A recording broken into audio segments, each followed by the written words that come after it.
জামায়াত আমিরের হার্টে 3 ব্লক, জরুরি বাইপাস সার্জারির সিদ্ধান্ত। সরকারের ভুল সিদ্ধান্ত গণতন্ত্র উত্তরণের পথকে সংকটে ফেলতে পারে, বললেন তারেক। জুলাইয়ে আহত নিহতদের তালিকায় অসঙ্গতি পাওয়া গেছে, জানালেন মুক্তিযুদ্ধ বিষয়ক উপদেষ্টা। আজ শেষ হচ্ছে রাজনৈতিক দলগুলোর আয় ব্যয়ের হিসাব দেওয়ার সময়। নারী ফুটবলারদের জন্য 3 বিদেশি কোচ আনছে বাফুফে। দর্শক, গ্রামের কাগজের সকালের খবরে আপনাকে স্বাগত। শুনছিলেন প্রধান শিরোনাম, এছাড়াও রয়েছে রাশিফল।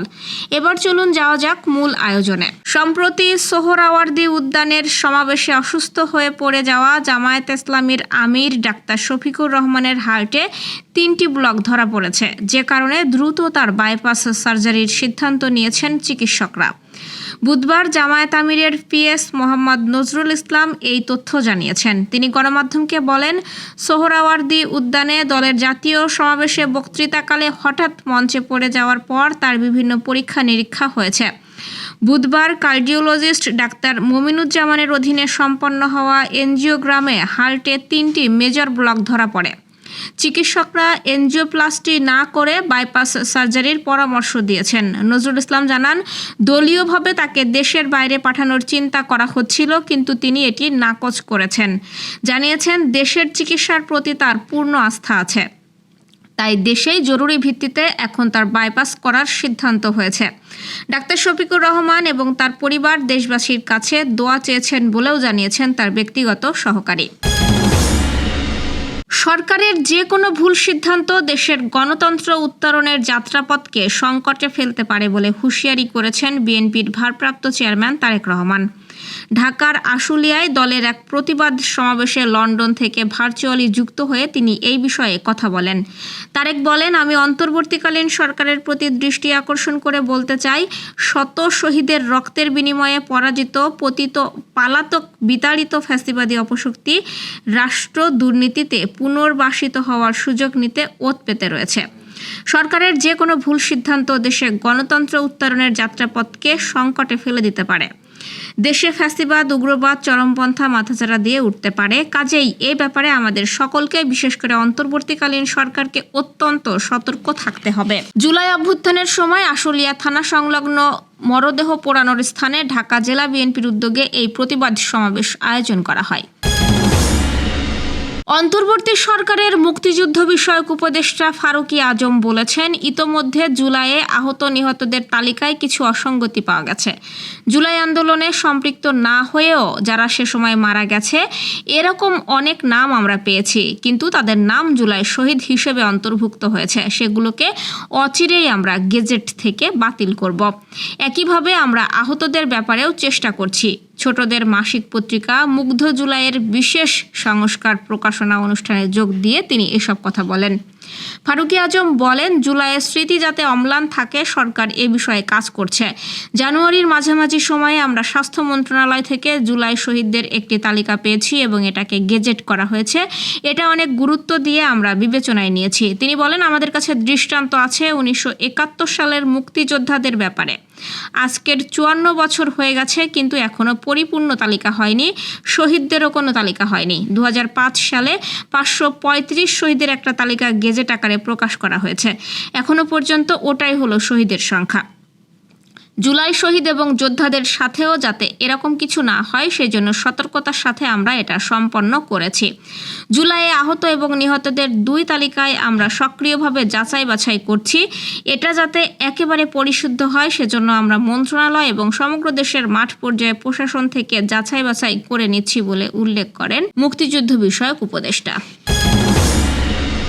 নির্বাচন কমিশনের নিবন্ধিত রাজনৈতিক দলগুলোর আয় ব্যয়ের হিসাব দেওয়ার সময় আজ শেষ হচ্ছে। তবে এবার নিবন্ধিত সব দলগুলোর কাছে হিসাব চাইলেও দেশের অন্যতম বৃহত্তম রাজনৈতিক দল আওয়ামী লীগের কাছে আয় ব্যয়ের হিসাব চায়নি ইসি জানায়, এখন পর্যন্ত বিএনপি, জাতীয় পার্টি, গণ অধিকার পরিষদ সহ বেশ কয়েকটি দল পঞ্জিকা বছরের আয় ব্যয়ের হিসাব জমা দিয়েছে। তবে বেশিরভাগ ইসলামী দলগুলো সহ অনেক দল এখনও আয় ব্যয়ের হিসাব জমা দেয়নি। কোনো দল আবেদন করলে আয় ব্যয়ের হিসাব জমা দেওয়ার সময় বাড়াতে পারে ইসি। এদিকে এর আগে গত 7 জুলাই ইসির সিনিয়র সচিব আক্তার আহমেদ জানিয়েছিলেন, নিবন্ধিত দলগুলোকে আয় ব্যয়ের হিসাব চেয়ে চিঠি দেওয়া হয়েছে। আওয়ামী লীগের নিবন্ধন স্থগিত থাকায় দলটিকে চিঠি দেওয়া হয়নি। রাজনৈতিক দল নিবন্ধন শর্ত অনুযায়ী প্রতি বছর 31 জুলাইয়ের মধ্যে নিবন্ধিত দলগুলোর আগের পঞ্জিকা বছরের আয় ব্যয়ের হিসাব ইসিতে জমা দেওয়ার বিধান রয়েছে গণপ্রতিনিধিত্ব আদেশে। আইন অনুযায়ী পরপর 3 বছর দলের আয় ব্যয়ের হিসাব জমা না দিলে সংশ্লিষ্ট দলের নিবন্ধন বাতিলের বিধান রয়েছে। বর্তমানে ইসিতে নিবন্ধিত দল 51টি। দেশের নারী ফুটবলে জয় জয়কার চলছে। কদিন আগে ইতিহাস গড়ে প্রথমবারের মতো এশিয়া কাপে জায়গা করে নিয়েছে বাংলাদেশ নারী ফুটবল দল। এর আগেও আন্তর্জাতিক পর্যায়ে বাংলাদেশ পারফর্ম করে যাচ্ছে নিয়মিত। এত সাফল্যে নারী দলকে নিয়ে আরও বড় পরিকল্পনা বাংলাদেশ ফুটবল ফেডারেশনের। নারী দলের জন্য আরও 3 বিদেশি কোচ আনছে বাফুফে। নারী দলের হেড কোচ পিটার বাটলার নিজেও বিদেশি কোচ। তার সঙ্গে একজন গোলরক্ষক কোচ, একজন সহকারী কোচ এবং ফিজিক্যাল ফিটনেসের জন্য একজন ট্রেনার আনার চিন্তা বাফুফের। ইতোমধ্যেই কোচ খোঁজার প্রক্রিয়া শুরু করে দিয়েছে বাফুফে। বিষয়টি নিশ্চিত করেছেন বাফুফের নারী উইংয়ের প্রধান মাহফুজা আক্তার কিরণ। 3 জন বিদেশি কোচ আনা হলেও বর্তমান কোচিং স্টাফ থেকে কাউকে ছাঁটাই করা হবে না বলে জানিয়েছেন কিরণ। দর্শক, এ পর্যায়ে জেনে নিব কেমন যাবে আপনার আজকের দিন, অর্থাৎ 31 জুলাইয়ের রাশিফল। মেষ রাশির মানহানির আশঙ্কা রয়েছে। খেলাধুলার ক্ষেত্রে শুভ পরিবর্তন হতে পারে, বিয়ের ব্যাপারে কথাবার্তা হতে পারে এবং ব্যবসায়ে চাপ বাড়তে পারে। বৃষ রাশির পাওনা আদায় হতে পারে, সম্পত্তির ব্যাপারে চাপ বাড়বে, চাকরির স্থানে জটিলতা তৈরি হতে পারে এবং নতুন কাজের ব্যাপারে যোগাযোগ হতে পারে। মিথুন রাশি ব্যবসায়ে কর্মচারীদের সঙ্গে বিবাদ হতে পারে, বিপদ থেকে উদ্ধার হবেন, প্রেমের কারণে আনন্দ লাভ হবে এবং চিকিৎসার খরচ বাড়তে পারে। কর্কট রাশি প্রেমে আনন্দ লাভ করবেন, ব্যবসায়ে চাপ বাড়বে, ব্যবসায়ের ক্ষতির আশঙ্কা রয়েছে এবং জমি ক্রয় বিক্রয়ে লাভ হতে পারে। সিংহ রাশির কর্মক্ষেত্রে উন্নতি শেষ মুহূর্তে গিয়ে আটকে যেতে পারে, দাম্পত্য কলহের আশঙ্কা রয়েছে, শরীরে কষ্ট বাড়তে পারে এবং কারোর দ্বারা ক্ষতির আশঙ্কা রয়েছে।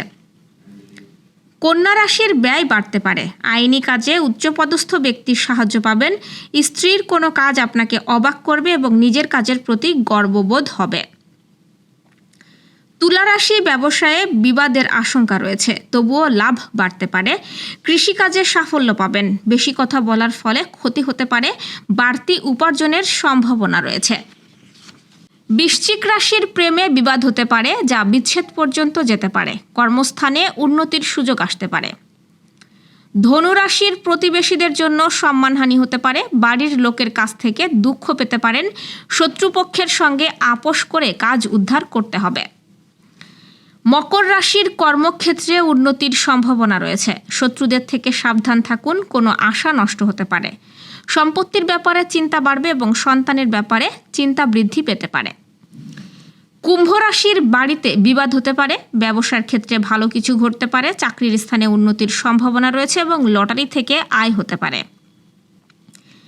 মীন রাশির খরচ বাড়তে পারে, বিয়ের বিষয়ে যোগাযোগ আসতে পারে, একটু সাবধানে থাকুন, বিপদও ঘটতে পারে এবং দাম্পত্য জীবনে সুখবর আসতে চলেছে।